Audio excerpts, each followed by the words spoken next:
Et l'État islamique est un malheur qu'il a été envoyé comme donc pour les Had et les Samoud sur le PKK et contre leur déviance. Dieu leur a envoyé en tant que malheur du ciel. Donc, et c'est écrit également dans les hadiths. Et donc, ils vont utiliser un drapeau noir. Sur leur drapeau, il sera écrit « Il n'y a de Dieu que Dieu et Mohammed est son messager ». Notre prophète le dit. Leurs cheveux sont longs, leur barbe est longue et ils s'habillent en noir. Et ils agissent très vite. L'Irak, la Syrie, ils vont tout prendre, dit notre prophète, et personne ne va pouvoir donc leur faire face. Et ils vont faire couler beaucoup de sang et ils vont couper beaucoup de têtes. Et donc l'environnement sera donc enveloppé de sang. Et à la fin donc de mes enfants, Muhammad Mahdi va sortir. Ils vont donc prêter serment d'allégeance au Mahdi, cet ordre. Et ensuite, pas une goutte de sang ne va couler. Alors qu'auparavant, beaucoup de sang coulait. Cette fois-ci, même pas une goutte de sang ne va couler. Même le nez des gens ne va pas couler, mais la personne qui dort ne sera pas réveillée. Et en ce moment, personne ne pourra faire face à l'État islamique. Et c'est une force spéciale, donc précisée dans les hadiths.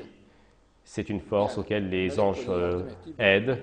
Et Dieu les a envoyés donc avec le but de la vengeance pour faire éradiquer le PKK. Et donc tous les jours, ils découpent les membres du PKK. Et en tant que malheur qui vient du ciel, c'est envoyé pour eux. Donc une fois que leur devoir est fini, de toute manière, c'est le Mahdi qui met fin donc à leur devoir. Ils vont prêter serment d'allégeance au Mahdi. Ensuite, ils vont se transformer donc en agneaux. Et ils vont devenir des gens remplis d'amour qui ne font pas couler de sang.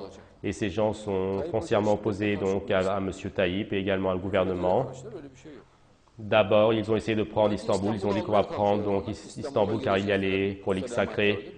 Et moi, j'ai dit que Istanbul va être conquise par le Mahdi donc et par spirituellement. Et il n'y aura pas de sang qui va couler. Alors ils ont dit d'accord, on s'est trompé. Donc on oublie Istanbul et la Turquie.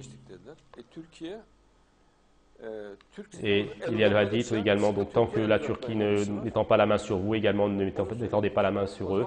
Et alors on a dit cela et ils ont dit alors on ne va pas venir en Turquie. C'est ainsi. Et donc j'ai dit vous allez aller jusqu'à la frontière d'Israël et donc vous n'allez pas entrer dans l'Israël. Ils sont entrés donc dans la frontière d'Israël et ils sont allés jusqu'à la frontière d'Israël, ils n'y entrent pas. Et c'est significatif. Ils sont venus me demander ici. Ils ont dit est-ce que l'État islamique va entrer à Israël? Les rabbins donc sont venus me demander. Moi j'ai dit non. Et donc j'ai expliqué le hadith. Ils sont allés donner la bonne nouvelle.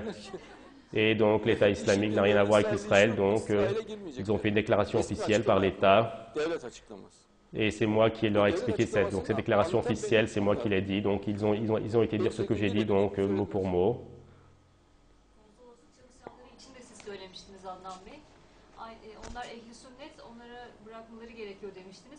Oui, bien sûr. J'ai dit, eux, ce sont les gens de Ahl al-Sunnah, relâchez-les, et le matin, ils les ont relâchés. Et quand il n'y a pas de parole sur Adnan, Monsieur Adnan, ils ont écrit un écrit, alors que moi, je leur dis tout type de propos. Je dis qu'ils sont oppressifs, tyrans, qu'ils versent du sang, mais eux, ils disent pas de mots sur Monsieur Adnan. Et donc, il parle de manière très courtoise.